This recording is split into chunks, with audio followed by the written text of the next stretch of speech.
Welcome to the Sharon Decker podcast, where we share stories of who we love, what we love, and places we love in Western North Carolina. So settle in, listen up, and enjoy the show.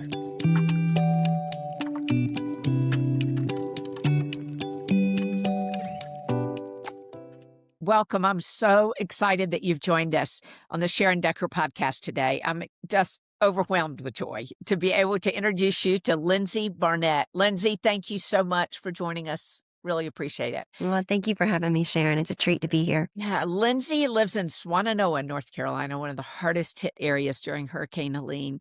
And she is the director of relief and recovery at Valley Hope Church. Now, I have to say, Lindsay, I've never known a church that had a director of relief rate. So I want to understand how this happened. We want the whole story.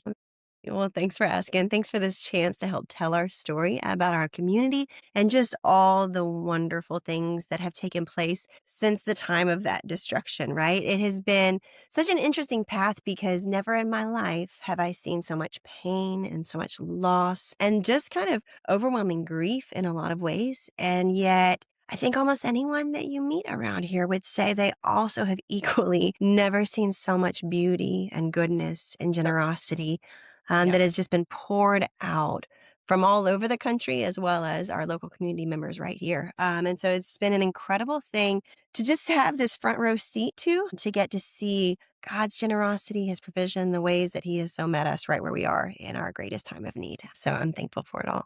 Well, you captured that beautifully. Tell us about Valley Hope Church, kind of where you are geographically related to how the storm hit, and just start there. Sure, thanks. So our church is nestled up on this little hill. It was actually given to us for $0 around 6 years ago. And so it was a pause right there because okay. you know, there are church buildings all over the country and certainly in the Southeast and in the Carolinas where the congregation is dwindling and they're wondering, what do we do with this building? You were in a church plant, right, Lindsay? That was the middle school. Is that right? That's true. Yes. And so you guys were starting to grow and the parking lot was full and there were children obviously in the mix. And this church that is waning over here sees this church that is growing over here. And tell me how that happened. Man, I don't even know how to describe it other than this miracle of generosity and selflessness, right? They looked at us. We were kind of nomads, right? We were a very tight-knit community, people who loved one another really well, who just really believed in showing up for one another and doing life together. But we didn't have a place to call home necessarily, right? So there would be the setup at the middle school every Sunday and then the tear down, and you just do it all again and again and again. And so this particular church had been a part of Swannanoa for a number of decades, had been a real staple here for a while. But, as years go by, then the generations change, right? And things began to shift, and they just found that their numbers were really dwindling. And as they looked around, then they thought, we could either sell this somehow and try to make some massive profit by handing it off to who knows whom, or we can give it to a new church with this new generation and let it have new life again. It feels so much to me like that picture of the seed that falls to the ground and dies. And out of that, this whole new life can spring forth.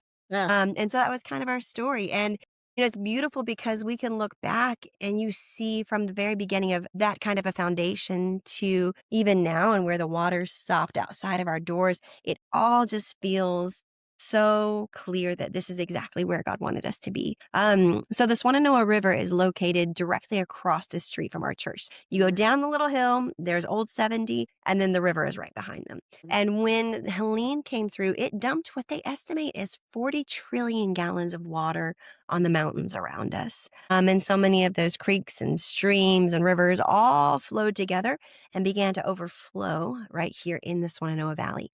And so with that, those waters rose 24 feet over their normal levels. Wow. And you could look out even from our church parking lot and see buildings covered as far as you could see. And we have neighbors across the street from our church, and they have a 2-story home, but the water was all the way up to that second story. Wow. And so this particular family, the water had risen in the middle of the night. and they heard their neighbor shouting out to them, get out, you've got to get out to be safe, right? And so their neighbor threw a rope to them up on that second story porch, and their kids, one by one, would grab onto that rope to have safe passage to the other side. But this particular gentleman's wife couldn't swim, and she was terrified to leave the security of their home.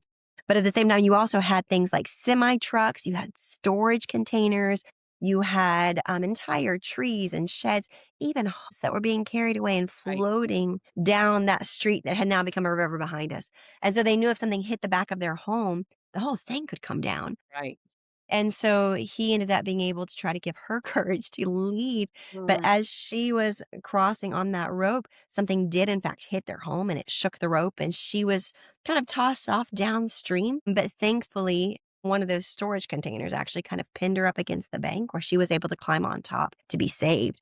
But that's kind of the picture of what you see from our church during the storm, right? Is you look around, everything else is covered in water, and yet the water stopped right at our driveway as if there was this force from God that would just say, you'll go no further. And so, because of that, our church began to be able to become a little bit of this safe ground and this gathering place after the storm.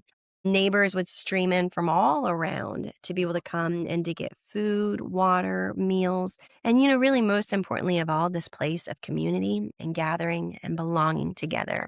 I saw that all over Western North Carolina. We just needed to connect to each other. It was so isolating to be torn apart by the storm.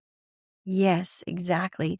And it's interesting because there's this epidemic of loneliness across our country, right? That was already there. Right, And then when you have communication stripped away, right? We didn't have cell signal for a number of days, right. water, food, everything you own. So many people had lost it all. And Helene presented this really beautiful time, though, of tearing down those walls between all of us, right? Regardless of socioeconomic status, Yeah. racial status, whatever it is, all were in need, right? We needed one another, and we needed others to have mercy and compassion on us, to show up, to meet us in those needs. And so it was a beautiful place to gather around the table together and Yeah. to begin to form new friendships and new fellowship that have continued to this day. And so we wouldn't change that for anything in the world. But you didn't stop there. I mean, I Mm, know from friends in the community that you guys just opened up immediately. Like you said, this safe space, this sense of community, this place that people knew they could come and get help. But you mhm. haven't stopped there. You saw immediately there was so much more need. And like we're all learning, recovery is long term. Yes. So talk to me about that. You've really invested and really planted yourself as a Mm. resource for that community. Well, thank you for that encouragement, Sharon. That's really kind of you. One of the things that we wanted to do pretty soon after the storm was to look around and try to identify the gaps, right? So, where could we see that people were already getting the job done, right? Where were they already doing it really well? And then where was there potential for both needs and people to fall through the cracks? And what we saw is that people were crushing it at mucking and gutting, right? Thank the Lord we were flooded with volunteers, whether it's teenagers, grown adults from all across the spectrum that were Right. getting into these homes. They were wading through the mud and the muck, ripping out all the insulation, drywall, keeping people safe so that mold didn't grow. And it was so critical. And I'm so thankful they were Yeah. here. And so important Um, it happened quickly. That's one of the things some places people couldn't get, and they went in later, and it was all lost because of the mold that had developed, but Exactly. yeah, Yes, it's really a game changer. Yeah. But what we saw was not happening as much is we didn't see as many people that were doing the actual repairs to get people back into their homes. And some of these places, it could be so life changing. We had a lot of families near us that were at times, sometimes even three families living in a single 3-bedroom home, mm, all crammed together because maybe the roof had a hole in it where a tree had fallen through, or maybe there was an entire side of the home that had just collapsed. So there right, were a lot of places that maybe it wasn't a total rebuild. It wouldn't have taken months and months and months of repairs, but it just needed just enough to even make it safe again. yeah, And that's really one of those places we began focusing right off the bat. We had a little more than 1,000 volunteers that flooded our parking lot within that first month after the storm. And we're a really small church. We only have a few hundred people, but we had at least 12 people in our congregation that had their own building companies and construction and things like that. wow, So we developed this model where we said, we want to treat others the way we want to be treated, right? Mhm. And part of that would mean only using skilled volunteers to actually do those repairs, right? Because if it's my home, Right. I would rather have someone who really knows what they're doing, right? If me and my kids are going to live there. And so since that time, we sent out teams all over the Swannanoa area, and we have done a little more than 170 home Wow. repairs. Thank you. Um, Lindsay, uh, that's amazing. And you're one church, 170 homes. My Well, goodness. but we haven't done it on our own, right? Like, it has been Yeah. because others have come to stand with us. So we've Right. had churches stream in from all over the country to walk with us, and to help to do those repairs. We also partner together with a group called CORE that had some really great kind of cultural context. They empowered local community members to help identify those repairs that needed to be done in like the Allen Campos neighborhood and places like that. And so no matter what we do, we don't want to try to do it all, but we want to find where we can supplement, right? And how we can fill needs so that together we can all do something more than any of us could on our own. I love And so that that. was that piece. Another piece that was a huge need, though, was for small business support. And this is one of those factors that really can determine if a community survives after a storm or if they fall off the map. So important. Yes. So we began to look around and no one was really helping the small businesses. And so many of them had to be closed for months at a time, perhaps. And yet they still had to pay their employees who still had mortgage payments to make. They sometimes had lost all of the tools and equipment that they once had to even run their business. And so over the past year and a half, we have supported right around 30 small businesses with That's approximately wonderful. 300,000 just to be able to get back on their feet to make sure they don't have to close their doors. And almost every single person who's come to us to ask for help, we have tried to say yes to do something, right? And so it seems as if that has been something that's been able to make a really big difference for people to restore dignity in those places. It's particularly true in our small communities. It's true in our larger markets too, that small Mhm. businesses are the backbone of the economy. We don't exist well and in healthy ways without small business support. And so many families are Mhm. dependent on it. And so many small businesses don't have the cash reserve that if you're a Right. mid-sized businesses, you have the ability because you've got Mhm. larger volume to reserve some cash. So many are month to month. And Mhm. thank you especially for your help with small businesses. We Mhm. have seen such strong philanthropic help for them, almost $1.6 billion into Western North Carolina through nonprofits like yours, Lindsay, and others, Mhm. large and small churches, all types of philanthropies. It's just extraordinary. And that's only what we can count, just like the Mhm. report out here would not have been included in that.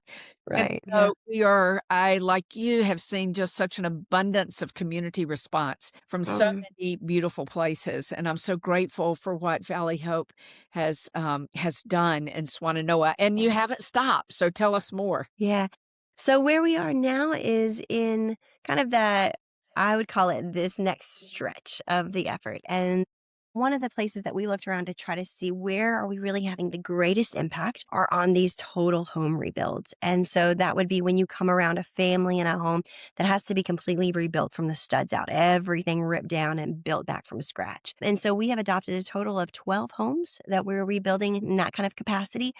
And we are not doing it alone. So we're a part of this organization called the Better Together Coalition. Uh-huh. And so we are blessed to have groups like Mercury One Charity, World Vision, Operation Blessing, Excel College, and Why Not Aid, Adventures Relief, groups like that, right? So we Yeah. all are working together with each group bringing different strengths to bear, but through that combination of the Better Together Coalition to help provide building materials, heavy machinery, grading, things like that, combined with this volunteer model that we have of skilled volunteers who have donated millions of dollars in labor, then we can rebuild a home that would normally cost $250,000 for only $20,000. So it has been phenomenal. And because people were willing to give, it's been allowed that money really to stretch even further so we can make the most of it to help offset costs for HVAC, electrical, plumbing. But so many of those other pieces of it, the expenses are covered. I'm so glad you shared that because some folks ask me, what is the government doing? What's it? And there's an important role for the government to play. It's critically important, Mhm. both at the federal and the state level. But recovery like this is not possible without public, private, nonprofit Mhm. engagement and partnership. It just isn't. And I love the beautiful way with how you've combined the organizations together to come up with a Mhm. stronger solution. That's a beautiful way to approach it and one of Mhm. the most effective ways to approach it. I mean, it really is. And at the same Mhm. time, you're building a new community of network that I got a feeling will continue to promote and support your community for a very long time to come. Yes, I hope so. Yeah. Yeah, and thank you so much. I think that's so important because I think even in all of the ways that the government is able to step in to help and supplement along the way, it's like that is a huge piece of that burden. And Sure. I think each piece can all come together at different Absolutely. phase of the recovery process, right? And so we are a small church, and so we could be really nimble and agile, right? We could respond right away, but Faster. we don't have the funds to do this forever, you know? So we're going to have to tap out pretty soon, whereas the government can really continue that mantle for Right. years and years to come of continuing to help our community rebuild. 'Cause it's a long-term process. I just wanna thank you for what you've done because I think you've modeled for all of us a couple of things, many Mm, things actually, but one of those is what the body of Christ is supposed to do, right? mm. I mean, I had folks very early on, and I've shared this on the podcast before, who said to me, "The first people that showed up with my church as though they were mad about that," and I Huh. responded very quickly, "That's exactly what we hope would happen." Because I Yeah. think as followers of Jesus, that is what we're to do, to love others, to Mhm, care for others, especially those in need. And so thank you for bearing witness to that by not just what mhm, your community and your church says, but by what you're doing and how you're living it out. I can't help but connect that back to the gift of the church building, to your new fellowship. I mean, that has now been multiplied in giving to that community, which I know must have been the hope and the mm, desire of those folks who recognized that building had new purpose. So it's a beautiful story to see that continued. I think the other thing you're modeling so beautifully is just the power of community building and using the resources that you have at hand, but working in partnership with other resources that are available. You said a couple of times we're a small church, but the reality is small churches can do great things if mhm, with a heart for what Jesus taught us to do in his life on earth and to do it in a way that others desire to be a part of it. And I just applaud that and thank you for mhm, not just staying within your own community of the church itself, but the broader community that has mhm. a great passion to give and a desire to do good things. What are the things that those who are listening can do that would be helpful to you? Are there ways Mhm. that we can contribute? Or if there are volunteers listening that might want to Sure. volunteer? Are there ways that money can be given? Sure. Thank you so much, Sharon. And that's so beautifully said. And I so appreciate your heart and your eyes to see that good and just the beauty of all that God is doing here and the role of the church in that. And so thank you for that. Yeah, to be able to give, we have a couple of different opportunities. So one is that you can give financially, and that can help to continue to offset costs for those mechanicals. For extra building materials that may need to be purchased, things along those lines. And you can give at valleyhope.church/Helene. And then we also always need skilled volunteers. And so people that have that building construction handyman capacity to be able to come out and to help finish out these homes that we're working on right now. And to be able to do that, then there's a link on our website to be able to click if you want to be able to help. And you can reach out to our volunteer coordinator there. So we would love either of those opportunities. And absolutely to pray for us and to pray that we can continue to love our neighbors really well, that we can be wise in how the Lord would want us to continue to serve. Yeah, and that we can just really honor him in all that we do with this. Yeah, that's wonderful. We'll add all of those locators on the Okay. podcast itself so folks can find you easily. And if folks wanted to join and participate in worship at Valley Hope Church in Oh, Swannanoa, when do you have services and opportunity to participate? yes, we would love to have them join us. So we have Sunday services every Sunday at 9 a.m. and 11 a.m. And we also are still serving a community meal every Monday night from Right. 5:30 to 6:30. And so they can also just come in and grab a meal and sit around the table together. And we would love to have them for any of those. Wonderful. I know that the governor joined you on the one-year anniversary Mm, for Helene or the one-year mm, landmark, and he really, really appreciated that service. I was mm. so sorry I could not attend, but thank you for all that you're doing. Is there any more that you'd want to share with the audience that you haven't had a chance to share? Oh, I just want to tell everyone who gave and who maybe has been a part of the relief and recovery efforts in Western North Carolina, just thank you so very much. The needs and the challenges, they are so much greater than any of us could solve on our own. And so I know that our state was so generous, our nation was so generous to walk with us. And so for those who have given and been a part of it, who have prayed of us, thought of us over this time, we're just really deeply grateful, and we couldn't have done this without you. Thank you for that. Lindsay, keep up the great work. Honor you and your church fellowship for Mm, designating a director of relief and recovery. That mm, just shows how important this is to your community. And I know all of mm. us are grateful. So thanks for joining us. Thanks for having me, Sharon. It was a joy to be with you. Take care. Feel Thanks. better. Oh, thank you. Thanks so much for joining us this week for the Sharon Decker podcast, where, once again, we've shared what we love, where we love, and the people we love in Western North Carolina. Join us next week, too. And in the meantime, you'll find us at SharonDecker.com or on Instagram at TheSharonDecker.